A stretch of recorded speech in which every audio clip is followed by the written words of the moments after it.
warahmatullahi wabarakatuh.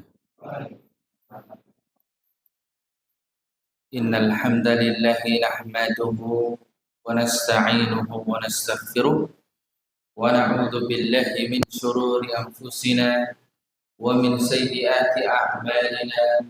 Man yahdihillahu fala mudilla lahu wa man yudlil fala hadiya lahu. Asyhadu an la ilaha illallah wa asyhadu anna Muhammadan abduhu wa rasuluh. Allahumma salli wa sallim wa barik ala habibina wa nabiyyina Muhammadin wa ala alihi wa sahbihi wa man tabi'ahum bi ihsanin ila yaumiddin. Amma ba'd. Bapak dan saudara sekalian rahimahullah, segala puji dan syukur tentunya kita panjatkan kepada Allah Subhanahu wa taala atas segala kenikmatan yang Allah karuniakan kepada kita. Termasuk di antaranya adalah Allah Subhanahu wa taala berikan kepada kita kesehatan, kesempatan untuk hadir di sore hari ini di Gedung Muhammadiyah Bandung Raden. Bapak, saya sebenarnya kalau hari Ahad minggu pertama setiap Ramadan niku pun tanda tangan kontrak ini boten tanda tangan. Terus pun kontrak pun malah pun di sedoso tahun lalu sudah 10 tahun lebih. Kalau Ahad minggu pertama itu mesti di perumahan Boten Kos 1 di tempat Profesor Samsul Hadi. Profesor Samsul Hadi itu ketua PDN, cuman periodenya pendek-pendek karena beliau itu waktu ketua PDN itu nyambi dekan, nyambi guru besar kemudian terus kemudian minta cuti dan kemudian karena ngobrol dengan Al-Ustaz Nyong Yusuf di tempat Dr. Faisal kita ini terus tak tolak jadi ini dia benar. Akhirnya alhamdulillah di Perumah Boten Kos 1 saya meminta teman saya Ketua Ranting Muhammadiyah Trihanggo Selatan Mas Abdul Hakim. Niku nek cilikane udah banyak ngomong ini terus terus wong piyambakipun sering nganter jamaah haji umroh jadi Ustaz Abdul Hakim Kondani. Nah ini kok untungnya kalau nggak jenenge pun kecil pun Arifuddin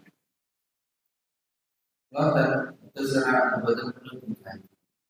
Nah, Bapak yang saya cintai rahimahullah, ya sekali-kali pamit. Dan ini repotnya kalau nggak tetap di WA, sing ganti belum datang. Oh malah, ya Muhammadiyah ini ngeten iki. Pajak kene Muhammadiyah. Mula wonten majelis niku wonten pinten? Baik. Wonten pintu niku sing aktif kok 7,5% niku alhamdulillah. Wong sing penting niku ranting niku sing penting turing apa ngaji. Sing penting niku sing penting pengaosan ranting niku sing paling pokok. Di Indonesia kula nek teng Boten niku jabatane Ketua Majelis Tabligh PRM Nogotirto bukan main-main. Anggota Majelis Tajib Pimpinan Pusat Muhammadiyah Divisi Fatwa. Nek terante alhamdulillah Ketua Majelis Tabligh. Ning nggih niku wau majelis tabligh mawon saking PP ngira mula ranting Muhammadiyah Nahdlatul menika mendapatkan predikat ranting terbaik nomor 2 nasional. Nun sewu lho. Niku mung lore jenengan iki nun sewu. Nun sewu. Jane mungkin nggih Mbak Raden nggih duwe HP. Mung boten dijoki niku mawon. Jane nek dijoki nggih mungkin ya kalah terus boten napa-napa. Lah niki pun nek teng Nahdlatul pun naminipun gedung dakwah Nahdlatul. Nek teng mriki gedung Muhammadiyah Banyuraden apa Banyuraden? Oh kleru. Kudune Banyuraden. Kula alhamdulillah teng Banyu milih Banyu milih Banyuraden Banyu. Nah, pun meres itu. Nah, Bapak sekalian dicintai para himpunan dakwah wonten Persyaratan Muhammadiyah ing pokok mereka niki wau kula nembe buka-buka buku tulisan Pak Adam Fahrudin. Muhammadiyah meniku apa? Muhammadiyah niku gerakan dakwah Islam amar ma'ruf nahi mungkar. Terus sanes agami, sanes madhab, sanes ning niki gerakan dakwah. Gerakan dakwah nopo? Gerakan dakwah Islam. Nopo sing didakwahke ngajak kesenengan lajeng memberantas kemungkaran. Namanya pun amar ma'ruf nahi mungkar. Nopo amar ma'ruf yang diajak nek ibadah kedah cocok nopo ingkang wonten Al-Qur'an nopo ingkang dipun wonten contonipun saking Rasulullah Muhammad sallallahu alaihi wasallam. Lah nahi mungkari bab nopo ingkang paling abot kemungkaran dosa ingkang paling agung nopo Bapak? Dosa paling agung nopo? Syirik. Mila rumiyin zaman ketua pimpinan pusat Muhammadiyah menika naminipun Kiai Haji Mas Mansur. Beliau yang mempopulerkan Muhammadiyah menika dakwahnya adalah memberantas TBC. Nah, TBC itu tuberkulosis. Saat ini kita di Indonesia nggih sehat.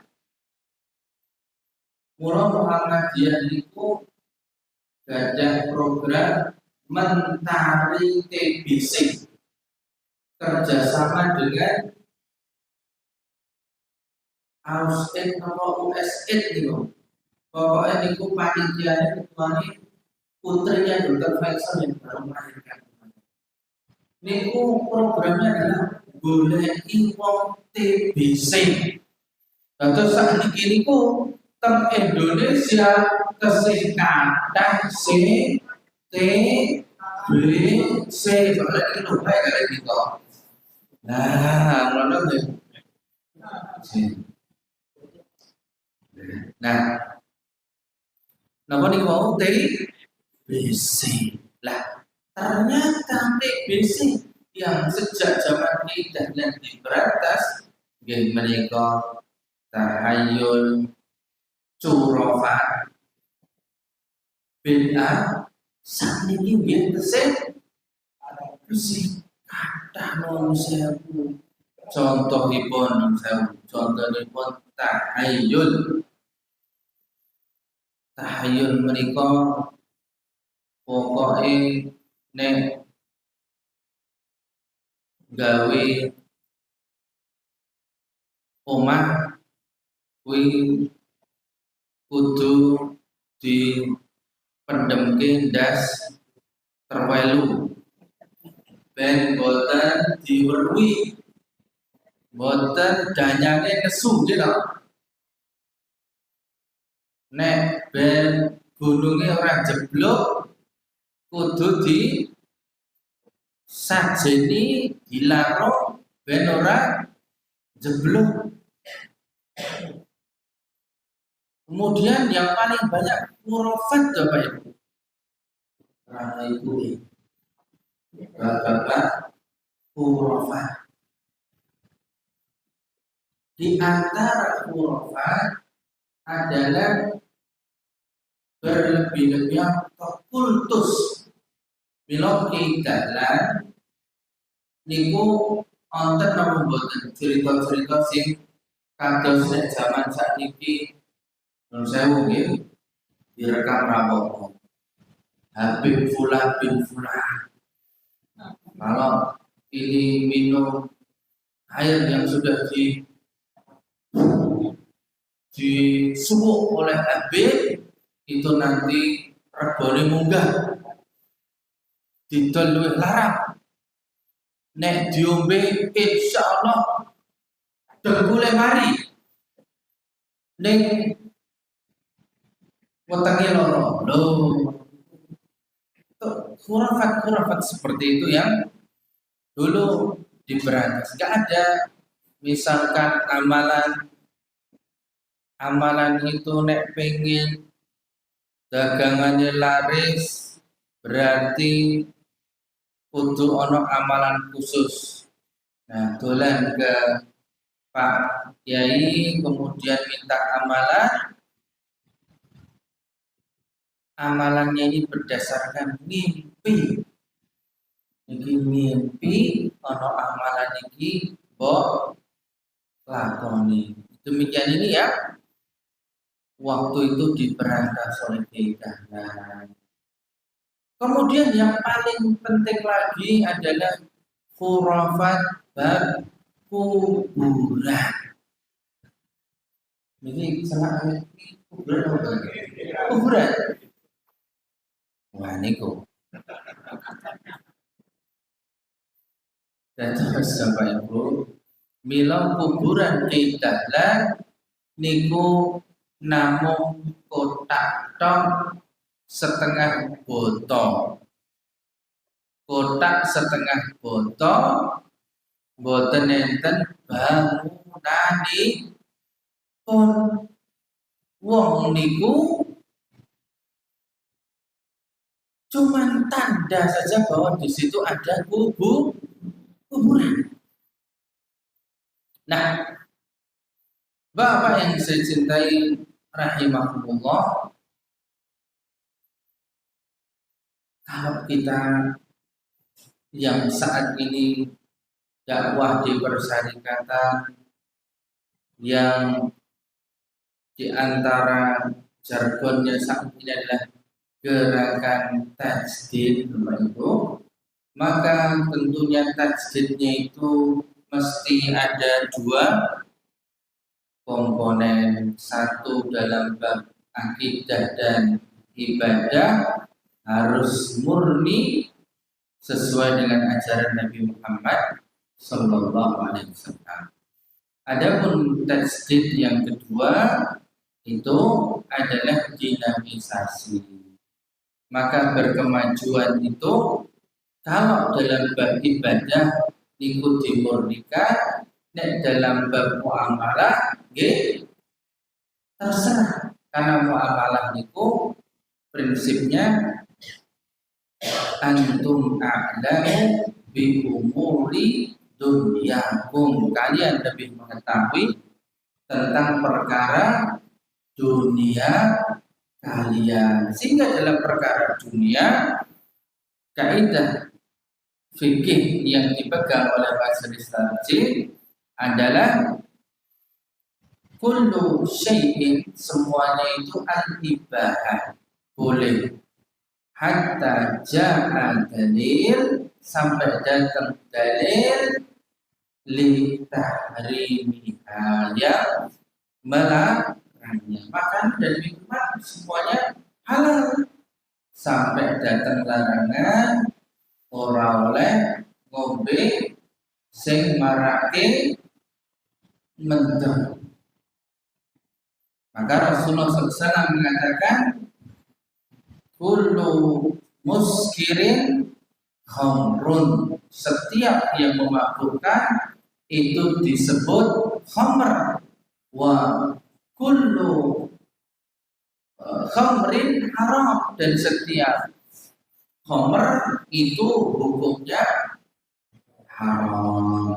Pokoknya sing marake mendem, marake orang tua atau orang muda, niku sing penting mendem nek ngombe, oke mendem sithik ngicipi nggih tetep haram. Bapak yang saya cintai rahimahullah, maka dalam bab dakwah itu yang penting, Bapak yang saya cintai rahimahullah, dalam bab dakwah itu tujuannya nopo? Tujuan kita dalam dakwah yaitu iradatul khairi lil ghairi. Kita mengharapkan kebaikan untuk orang lain. Kita sudah mengetahui ilmu tentang kebaikan, kita mengharapkan saudara kita juga mendapatkan ilmu tentang kebaikan tersebut.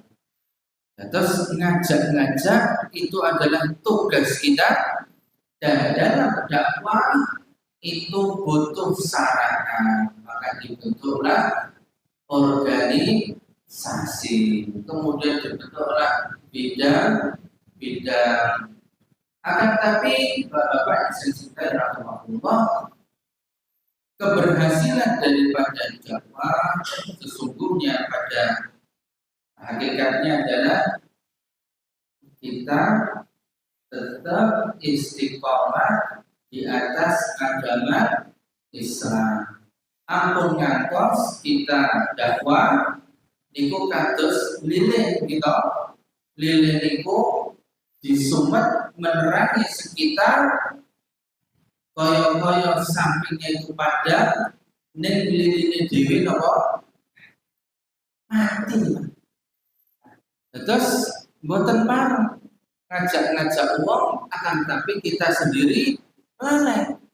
Dan yang paling penting kita ajak sinten? Keluarga kita. Sehingga Allah Subhanahu wa taala berfirman, "Qu anfusakum wa ahlikum nar."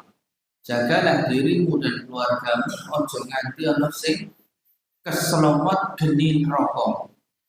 Bahkan Rasulullah Shallallahu Alaihi Wasallam ketika diutus oleh Allah Subhanahu Wa Taala berdakwah secara terang-terangan, itu yang diperintahkan adalah wa andir ashiratakal aqrabin, dan berikanlah peringatan kepada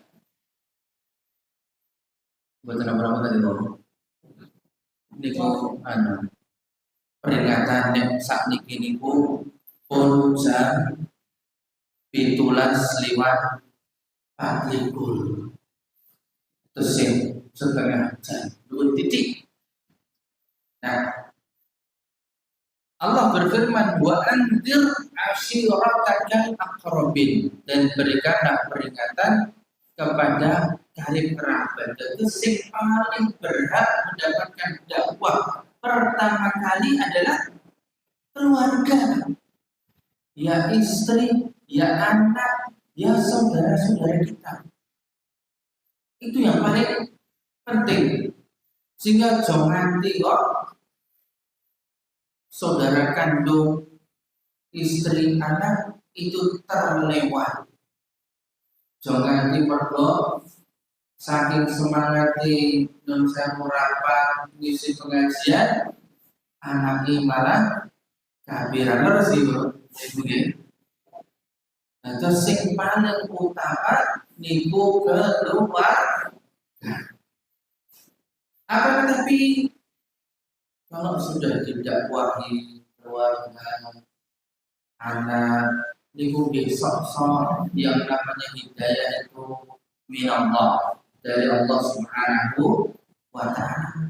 Mulane wonten nabi sing anake calon penghuni neraka kados Nabi sinten? Nabi Nuh, Nabi sinten? Nabi Lut. Cetha niku mungkin bakal mendapatkan kabeh neraka. Akan tapi bisa jadi hidayah dari Allah. Abu Jahal itu punya anak nantinya akan masuk ke dalam agama Islam. Ada beberapa anak Abu Jahal itu masuk ke dalam agama Islam.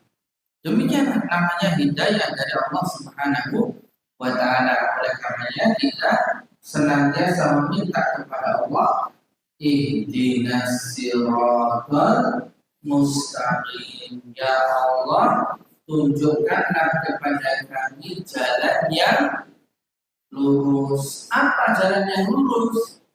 Siratal ladzina an'amta 'alaihim, jalannya orang-orang yang telah mendapatkan nikmat dari Allah Subhanahu wa taala.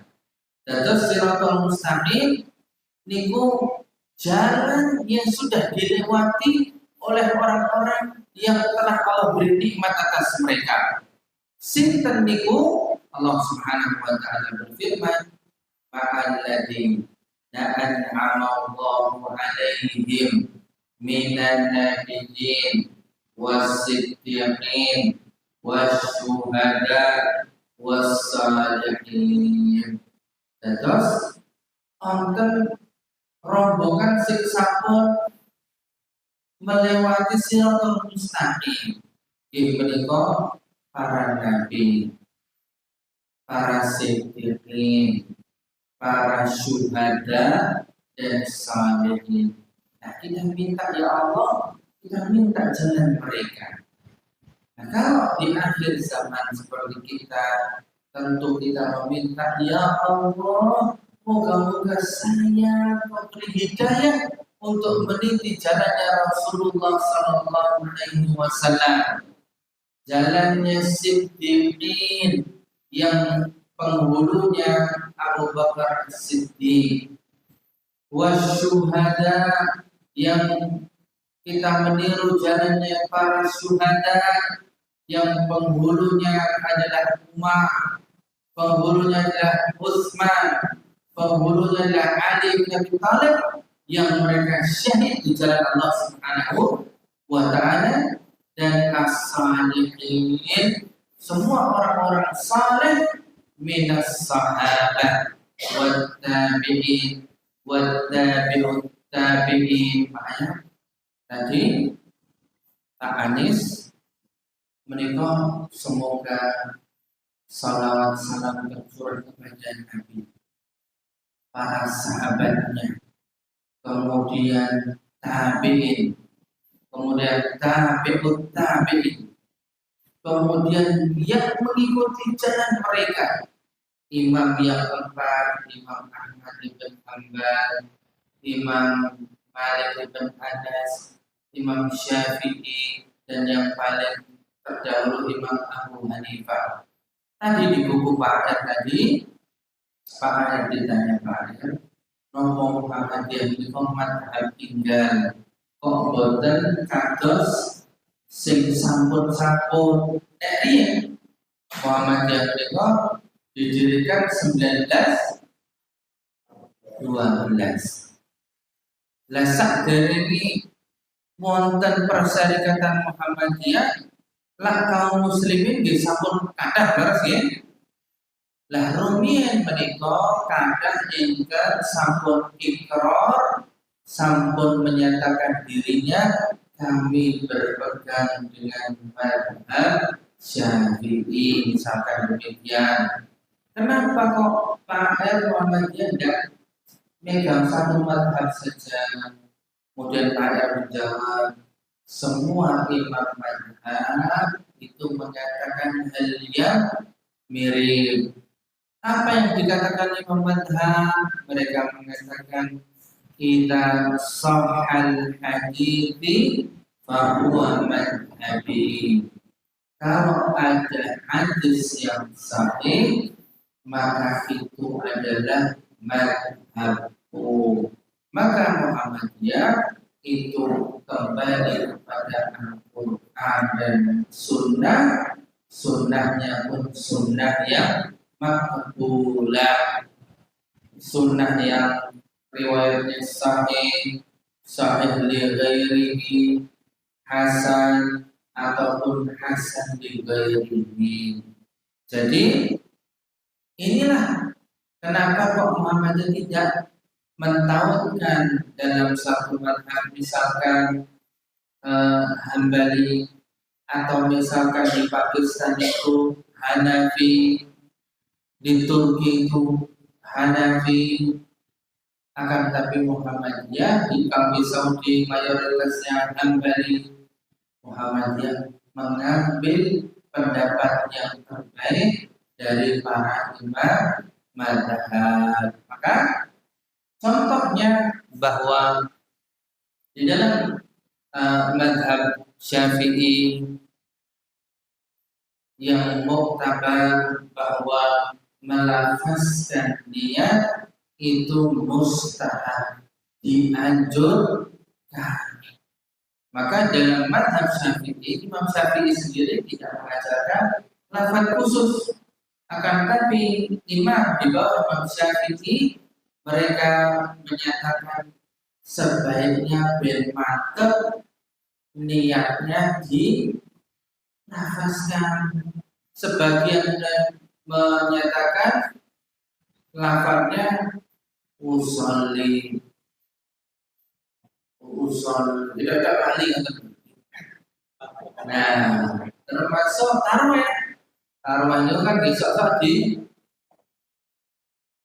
nama pribadi. Onawa itu soma gadin lah niku. Nah, nopo kanjeng Nabi ngajari boten. Maka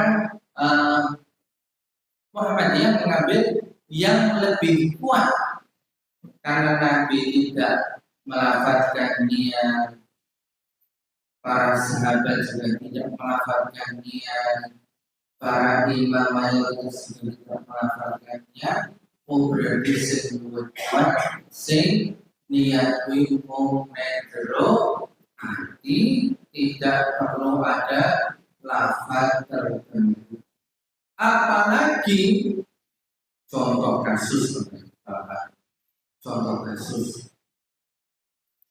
pulau nyumbang masjid, terlihat pulau masjid di Ponorogo, pembangunan masjid di Ponorogo, pulau ikrar. Saya sampaikan ke bendahara pembangunan, niki saking pulau ikhlas, ngagem som ikhlas, som pun nggih neng jero atine niku nggadahi niat.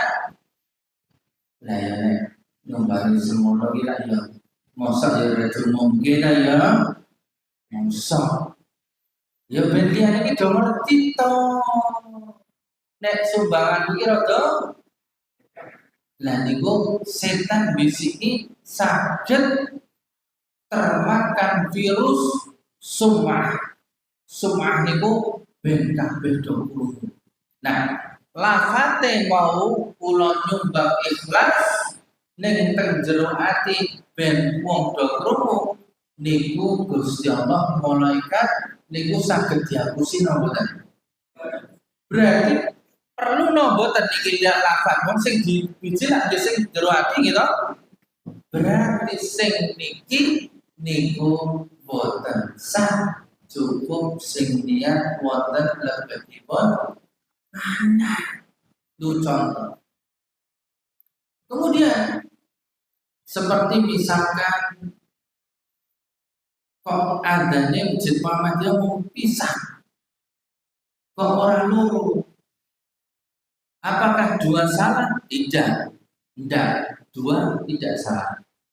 Karena dulu di zaman Khalifah Utsman umat Islam makin banyak, sehingga dalam Al-Quran dalam surah Jumu'ah Allah Subhanahu wa taala berfirman wa tarul bai', tinggalkan perdagangan. Zaman riyin niku waktu sholat do orang goja. Hari nonton jam nomboran. Sama apa yang nomboran? Zaman Utsman. Berarti bedo ngerti nek arah sholat le adzan ke pasar. Ben pasar tutup siang-siang boleh. Kenapa kok ini tidak dikatakan bid'ah? Karena yang pertama yang memerintahkan Utsman. Utsman ini punya kekhususan. Rasulullah SAW bersabda, "Man ya'is minkum ba'di fasayara ikhtilafan katsira.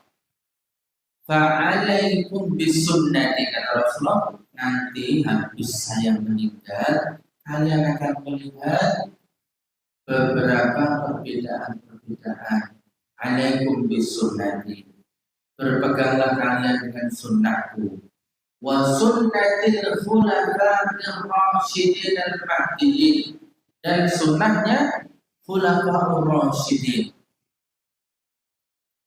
Dan kenapa tidak bid'ah? Karena waktu itu para sahabat ijma tentang amalan adzan pertama.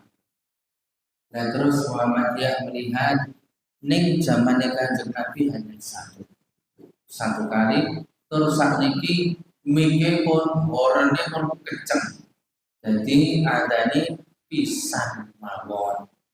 Jadi memilih pendapat Imam Ahmad ibn Hanbal, memilih pendapat Imam Malik yang dipandang lebih kuat. Nah, kemudian di dalam kita beragama, kemudian ternyata perkembangannya itu tidak berhenti. Maka dulu terkenalnya kalau Muhammadiyah itu tidak taklid sih, Bapak ya. Boten pareng kok taklid. Taklid niku pokoke kaya ngene. Dalile kaya apa? Pokoke manut wae. Nah, karenanya kita misalkan dalam ibadah-ibadah tentu akan lebih baik kalau kita mengetahui jan-jane niku dalile nopo. Kemudian Bapak-bapak yang saya cintai dan saya hormati, rahimakumullah, kita itu sering mengatakan bahwa Islam itu mundur saat ini, kalah dengan negara barat. Jadi ini perlu dikoreksi, Bapak. Lawang sakniki nun sewu negara-negara yang termasuk negara kaya itu ya paling banyak negara Islam. Contohnya Qatar, contohnya Uni Emirat Arab, contohnya Brunei Darussalam, contohnya Bahrain, contohnya Kuwait, contohnya Arab Saudi. Mula Ronaldo golek duit dadak ning Arab Saudi, Pak. Mergo ning Inggris wis ora sing kuat bayar.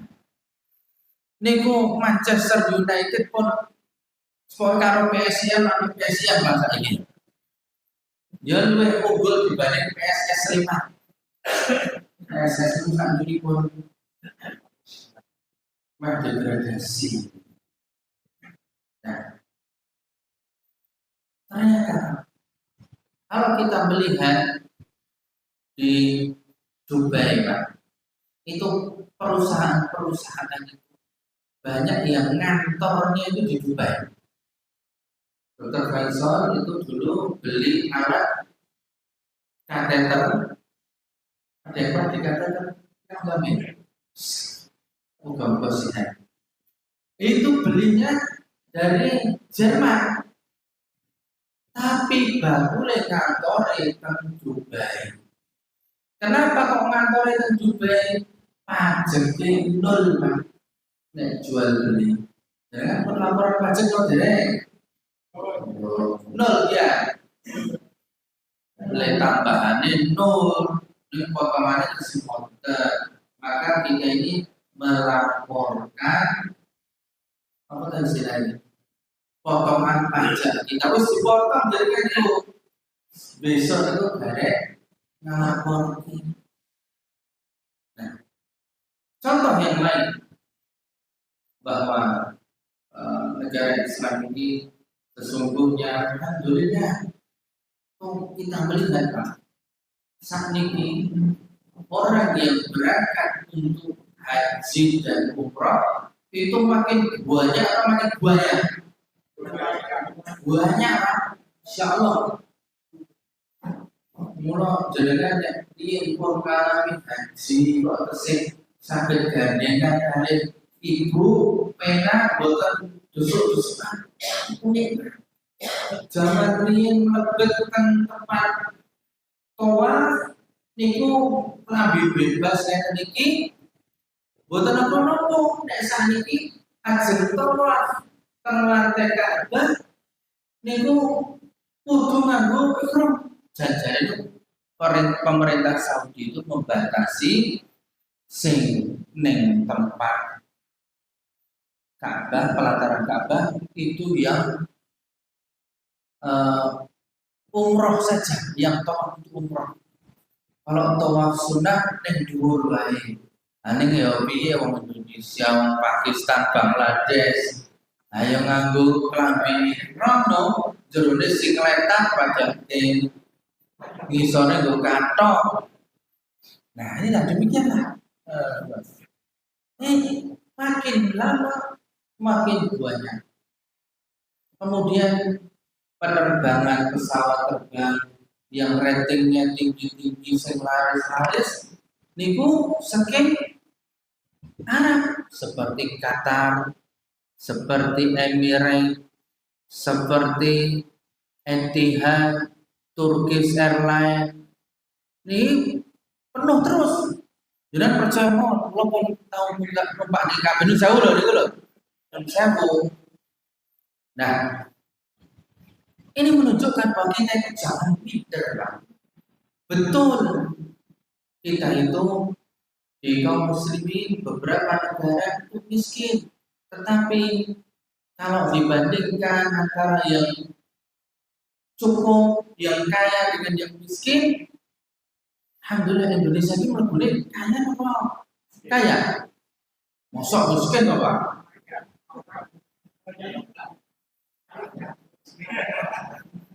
Pirang-pirang triliun korupsi sih. Tenang mawon jenengan. Nah itu.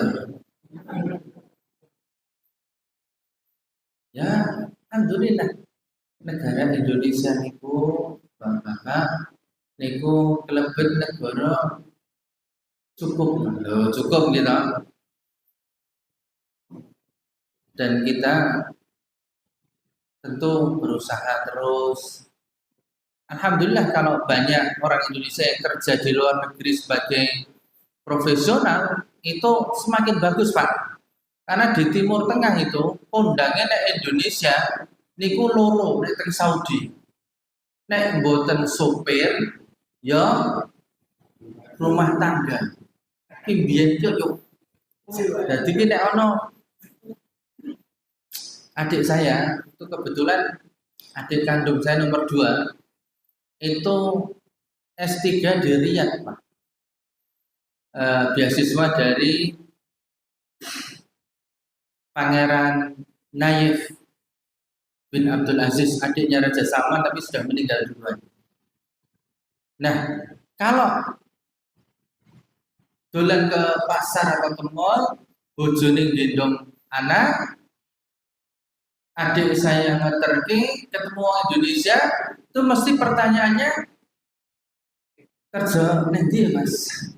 Nyopir teng pundi? Dikira sopir, Pak. Nek sing wedok gendong kok ya ponakan saya iki rada putih. Dikira gendong anake majikan walah jan. Nah, ini musibah kita mestinya harus yang dikirim ke sana itu dokter, perawat. Karena di Saudi itu dokter perawat itu kalau dokter mayoritas itu dari Mesir, kemudian berikutnya Pakistan, India, baru sebagian Somalia, Sudan. Nah, kalau perawat itu dari Sudan, Somalia, Yaman, Filipina mayoritas. Wong Indonesia jane yo nek kon kerja. Alhamdulillah murid saya itu di UMY sudah banyak yang jadi pegawai di Saudi. Ning kuwate biasanya pun 3 tahun. Soalnya teng mriko niku ya tepiye-piye nek urip enak teng Indonesia, Pak. Nun sewu lho. Nek urip niku kula nggih menurut saya itu nek urip tetap luwih enak teng Indonesia. 3 tahun nglumpuke modal mulai wis iso gawe omah cilik-cilik tuku mobil kok kerja ning endi. Ngoten ning nek kon suwe ora kerasa. Bapak-bapak yang saya cintai rahimahullah, mungkin demikian yang saya sampaikan bahwasanya kita dakwah itu intinya adalah kita mengajak kepada Islam, amar ma'ruf nahi mungkar, kita mengajak masyarakat untuk menjauhi tahayul bid'ah dan khurafat, ngajak untuk mendirikan salat 5 waktu di masjid, dan yang kita ajak pertama kali adalah keluarga kita. Demikian yang bisa saya sampaikan. Masih ada waktu bisa disambung dengan perbincangan tentang organisasi. Kami persilahkan. Misalkan kok jari ini KHGT kok Rasido, itu kalau ada pertanyaan tak jawab orang tidak bisa.